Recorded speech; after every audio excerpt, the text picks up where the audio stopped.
প্রতিষ্ঠাতা জাকের পার্টিকে প্রতিষ্ঠিত করেছিলেন সত্য ন্যায় সংগ্রামের লক্ষ্যে, একটি আদর্শিক, একটি মানবিক, একটি সহানুভূতিশীল, একটি কল্যাণ রাষ্ট্রের একটি স্বপ্ন জাকের পার্টির সংগ্রাম প্রতিষ্ঠাতা তিনি স্বপ্ন দেখিয়েছিলেন, তিনি নির্দেশ জ্ঞাপন করেছিলেন, আমাদের উপরে এই অর্পিত দায়িত্ব তিনি আমাদের উপরে দিয়েছিলেন যে দেশ ও জাতিকে মুক্ত করার লক্ষ্যে একটি আধুনিক, একটি প্রগতিশীল, একটি মানবিক, একটি ইনসাফ ভিত্তিক একটি সমাজ ব্যবস্থাপনা এবং একই সাথে একটি রাষ্ট্র কাঠামো যার ভিত্তিতে গণতান্ত্রিক গণতন্ত্র সত্যিকার অর্থে বাংলাদেশে প্রতিষ্ঠিত হবে, অর্থাৎ মেরিটোক্রেটিক একটি ডেমোক্রেসি বাংলাদেশে প্রতিষ্ঠিত হওয়ার একটি সম্ভাবনা থাকবে এবং জনগণের ন্যায় বিচার পাওয়ার একটি স্বপ্ন, যেটা জনগণের আসল সত্যিকার অর্থে আমাদের একটি অধিকারের একটি অংশ, মানবাধিকারের একটি বড় একটি স্তম্ভ, মদিনার আলোকে একটি আধুনিক একটি রাষ্ট্র ব্যবস্থাপনার একটি নীতিমালা জাকের পার্টির মাধ্যমে প্রণয়ন হবে, প্রতিষ্ঠিত হবে। সেই লক্ষ্যেই জাকের পার্টিকে তিনি সিদ্ধ করে দিয়ে গিয়েছিলেন। আমি সাইফি ভাইকে দেখতে পাচ্ছি। সাইফি ভাই, আসসালামু আলাইকুম। সবাইকে আমি দেখতে পাচ্ছি। হ্যাঁ কাকা, আসসালামু আলাইকুম। আপনার বসেন, সবাই বসেন। আমি স্পষ্ট ভাবে দেখতে পাচ্ছি, সবাইকে দেখতে পাচ্ছি স্পষ্টভাবে। তো আপনারা জানেন যে বর্তমানে বাংলাদেশে আপনার বিগত নির্বাচনগুলো থেকে শুরু করে বাংলাদেশে যতগুলো নির্বাচন হয়েছে, প্রায় 12টি নির্বাচন, সংসদীয় নির্বাচন হলো, আপনার রাষ্ট্রপতি নির্বাচন, প্রায় 3টির মতো রাষ্ট্রপতি নির্বাচন হয়েছে এবং আপনারা স্পষ্টভাবে দেখতে পেয়েছেন যে বাংলাদেশে আসলে নির্বাচন ফলাফলটা আসলে এটা বাংলাদেশের সকল জনগণ আমি মনে করি কম বেশি বুঝতে পারে যে বাংলাদেশের আইনের শাসন থেকে শুরু করে গণতন্ত্রের যে মূল স্তম্ভগুলো, আদর্শিক যে মূল স্তম্ভগুলো, সেটা যদি আমরা আসলে গুণগত আসল পরিবর্তন করতে চাই, সেখানে আজকে যেই সংস্কারের প্রক্রিয়া দিয়ে বর্তমান সরকার চেষ্টা করছে, অবতীর্ণ হওয়ার চেষ্টা করেছিল, সেটা আসলে সত্যিকার অর্থে বাস্তব রূপে আমরা রূপান্তরিত হতে কিন্তু সত্যিকার অর্থে আমরা আসলে দেখি নেই এবং মানবাধিকার লঙ্ঘন থেকে শুরু করে আমি মনে করি এটি গভীর অপরাধ।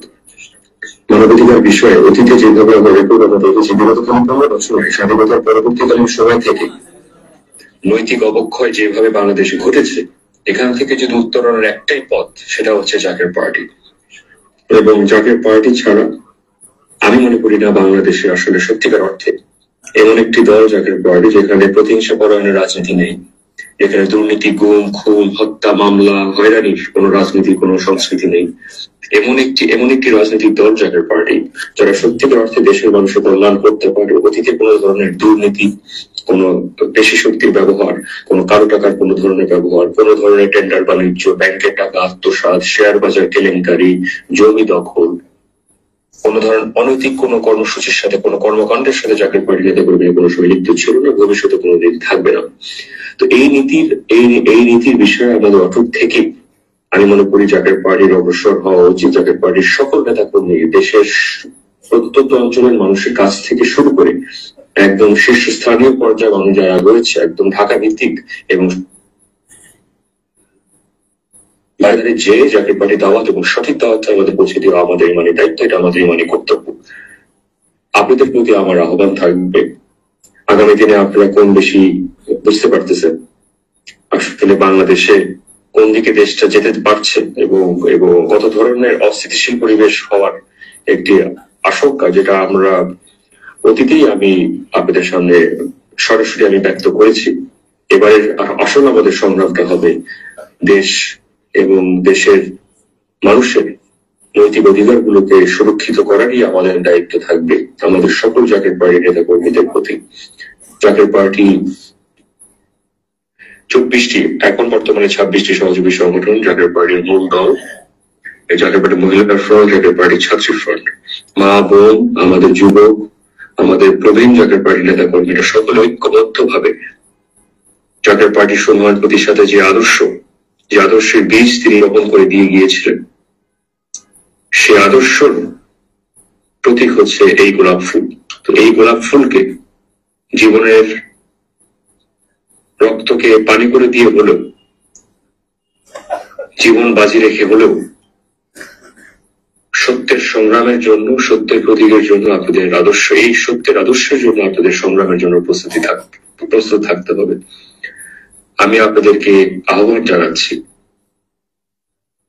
আগামী দিনের মহাপবিত্র বিশ্বরশ্রী জাকের বাড়ির সুমহান প্রতিষ্ঠাতার স্মরণে যে বিশ্ব ইসলামী সম্মেলন 2026 মহাপবিত্র বিশ্বরশ্রী 2026 অনুষ্ঠিত হতে যাচ্ছে, আপনারা দলে দলে জাকের পার্টির প্রত্যেকটি নেতা কর্মী, বাংলার আপমর জনসাধারণের প্রত্যেকটি মানুষে আপনারা হাটে বাজারে বাড়িতে বাড়িতে গিয়ে আপনার দাওয়াতি বার্তা আপনারা পৌঁছে দিবেন।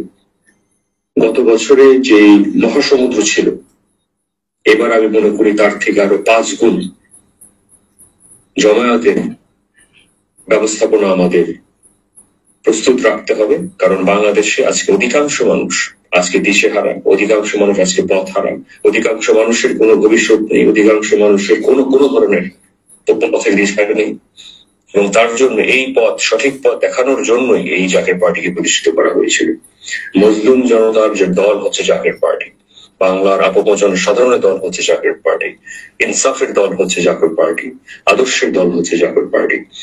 তো তাই আমি আপনাদের প্রতি আমি বিনীতভাবে আহ্বান জানাচ্ছি, আপনার বুকের তাজা রক্ত ঢেলে হলেও এই জাতির কল্যাণে যেভাবে জাকের পার্টির সম্রাট প্রতিষ্ঠাতা আমাদেরকে শপথ গ্রহণ করিয়েছিলেন, সত্য ইসলাম, নবী করিম সাল্লাল্লাহু আলাইহি ওয়াসাল্লামের যে পবিত্র ইসলামের দাওয়াত, সেই দাওয়াত সঠিকভাবে পৌঁছানোর লক্ষ্যে আপনারা সবাই ঐক্যবদ্ধভাবে আপনারা কাজ করবেন। দেশের মানুষের প্রতি সৌহার্দ্যপূর্ণ একটি সংস্কৃতির যে প্রতিষ্ঠার যে আমাদের স্বপ্ন রয়েছে, যে অপরাজনীতি থেকে সরে আসা একটি নতুন একটি রাজনীতি যে সংস্কৃতি প্রতিষ্ঠা করে যে আমাদের স্বপ্ন রয়েছে, সেটা একমাত্র জাকের পার্টি প্রতিষ্ঠিত করতে পারবে। আমরা কোনো দলের লেজুর নয়, আমাদের কোনো বিদেশি কোনো প্রভু নয়, আমরা কোনো দলের কোনো ব্যবসায়িক প্রতিষ্ঠানে কোনো আমরা দালালি আমরা করি না, তাদের অর্থ দিয়ে আমরা আমাদের সংগঠন আমরা পরিচালিত করি না। বিধায় আমাদের দায় একমাত্র দেশের আপমর জনসাধারণ এবং তাদের খেদমতে নিয়োজিত থাকার লক্ষ্যে এই জাকের পার্টি আগামী দিনে আরো বিশ্বাস করি এই দেশ ও জাতিকে ইনশাআল্লাহ মুক্ত করে ছাড়বে ইনশাআল্লাহ। আপনাদের প্রতি আমার ভালোবাসা, আপনাদের প্রতি আমার সম্মান এবং আপনাদের প্রতি আমার বিনীত অনুরোধ, আপনারা ঘরে ঘরে গিয়ে মহাপবিত্র বিশ্বরশ্রী 2026 সালকে ব্যাপকভাবে সফল করার উদ্দেশ্যে আপনারা ঘরে যে প্রত্যেকটি বাংলাদেশের নাগরিকের কাছে নিজ পায়ে হেঁটে গিয়ে আপনারা পৌঁছে দিবেন। এটা আমার আপনাদের কাছে আমার বিনীত অনুরোধ। আর আরেকটি বিষয় হচ্ছে নির্বাচনের বিষয়ে যে প্রসঙ্গে আমি একটাই কথা বলতে হচ্ছে, দেখেন আমরা নির্বাচনে 300 আসনে আমরা প্রস্তুতি গ্রহণ করেছি, 300 আসনে আমাদের প্রার্থীতা চূড়ান্ত করে আমরা রেখেছি। কিন্তু আবার অতীতের মতন যদি আমরা দেখি যে একতরফা নির্বাচন যদি হতে দেখা যায়, তাহলে অবশ্যই সেই নির্বাচনে আমি ব্যক্তিগতভাবে আমি মনে করি যে আমাদের কারোই অংশগ্রহণ করা আমি মনে করি ঠিক হবে না। আমাদের কোন নেতা কর্মীকে আমরা কোরবানির গরু হিসাবে আমরা জবাই করার জন্য আমরা নির্বাচনের এই খেলার নামে এই প্রহসনের মাধ্যমে জাকের পার্টিকে ব্যবহার করে কেউ যাতে ক্ষমতার সিঁড়ি হিসেবে ব্যবহার করতে না পারে, সেদিকে আমাদের সতর্ক থাকতে হবে।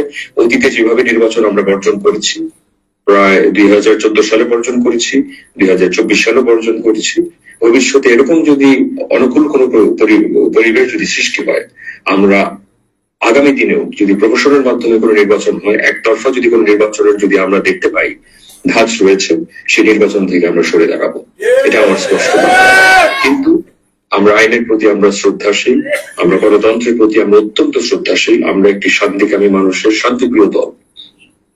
তাই আমি সকল দল, মত, ধর্ম, বর্ণ নির্বিশেষে সকলের প্রতি আমি আহ্বান জানাবো, দেশ ও জাতির কল্যাণের স্বার্থে মানবিক মূল্যবোধের প্রতিষ্ঠিত করা, দেশে আইনের শাসন প্রতিষ্ঠিত করা, শৃঙ্খলা প্রতিষ্ঠিত করা এবং সত্যিকারের একটি মানবিক বাংলাদেশ যদি আমরা গড়ে তুলতে চাই, অবশ্যই দল, মত এবং ধর্মের ঊর্ধ্বে দেশ ও জাতির কল্যাণে মদিনার আলোকে একটি ইনসাফ ভিত্তিক সমাজ, একটি রাষ্ট্র আমাদের গড়ে তুলতে হবে, একটি দুর্নীতিমুক্ত একটি রাষ্ট্র আমাদের গড়ে তুলতে হবে। না হলে এই দেশ ও জাতি উভয়ই আমি মনে করি ব্যাপক সংকটাপন্ন অবস্থায় বর্তমানে অবতীর্ণ হচ্ছে।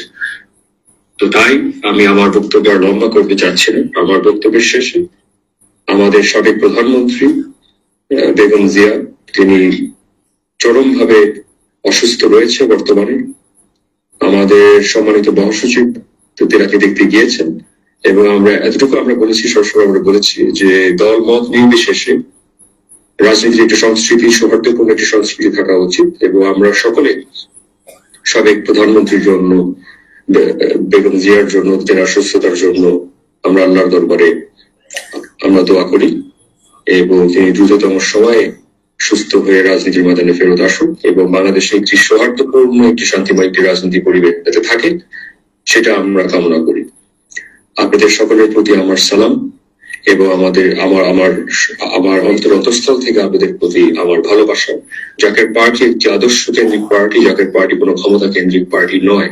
আমরা ক্ষমতা লিপ্স হয়ে আমাদের আদর্শের একচুল পরিমাণও আমাদের পরিত্যাগ করার আমাদের কোনো সুযোগ নেই। বিধায় আমি মনে করি আগামী দিনের বাংলাদেশ হযরত শাহজালাল, হযরত শাহপরানের বাংলাদেশ, আগামী দিনের বাংলাদেশ খাজা এনায়েতপুরের বাংলাদেশ, আগামী দিনের বাংলাদেশ বিশ্ব আলী খাজা ফরিদপুরের বাংলাদেশ, আগামী দিনের বাংলাদেশ মোস্তফা মির ফয়সালের বাংলাদেশ, আগামী দিনের বাংলাদেশ ইনশাআল্লাহ জাকের পার্টির এবং গোলাপ ফুলের বাংলাদেশ। আসসালামু আলাইকুম ওয়া রাহমাতুল্লাহি ওয়া বারাকাতুহু। আপনি ভালো থাকবেন, সুস্থ থাকবেন। নিকট ভবিষ্যতে ইনশাআল্লাহ আপনাদের সাথে রাজপথে একসাথে ইনশাআল্লাহ এক কাতারে দাঁড়িয়ে আমরা দেশের মানুষের জন্য সংগ্রাম করব, লড়াই করব, মানবাধিকার প্রতিষ্ঠা করার জন্য, মানুষের গণতান্ত্রিক অধিকার প্রতিষ্ঠিত করার লক্ষ্যে আমরা সকলে ঐক্যবদ্ধভাবে ইনশাআল্লাহ আমরা সংগ্রাম করব এবং আগামী দিনে মহাপবিত্র বিশ্ববর্ষ 2026 সালকে সফল করার লক্ষ্যে সবার কাঁধে কাঁধ মিলিয়ে, হাতে হাত মিলিয়ে প্রত্যেকটি বাড়িতে আমাদের ইনশাআল্লাহ জাকের পার্টি দাওয়াত ঘরে ঘরে আমাদের পৌঁছে দিতে হবে। আসসালামু আলাইকুম ওয়া রাহমাতুল্লাহি ওয়া বারাকাতুহু। আপনারা ভালো থাকবেন, সুস্থ থাকবেন। রকি ভাই স্যার, আমি সবাইকে দেখতে পাচ্ছি। আসসালামু আলাইকুম।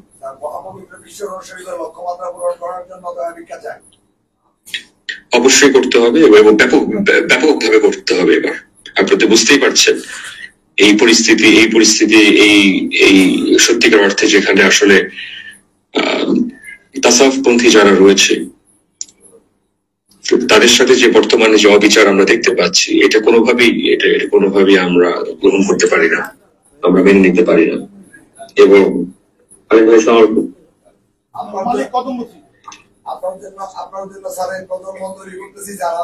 আলহামদুলিল্লাহ আমি দেখেছি, আলহামদুলিল্লাহ সবাইকে আমার সালাম, সবাইকে আমার ভালোবাসা।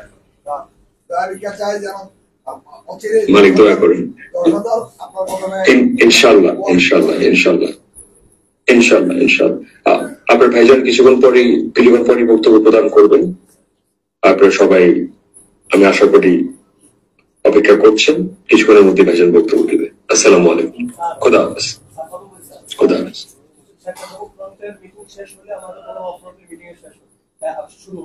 জি জি জি জি ভাইজান বলেছে, জি জি খোদা হাফেজ। সবার থেকে বিদায় নিচ্ছি। আসসালামু আলাইকুম।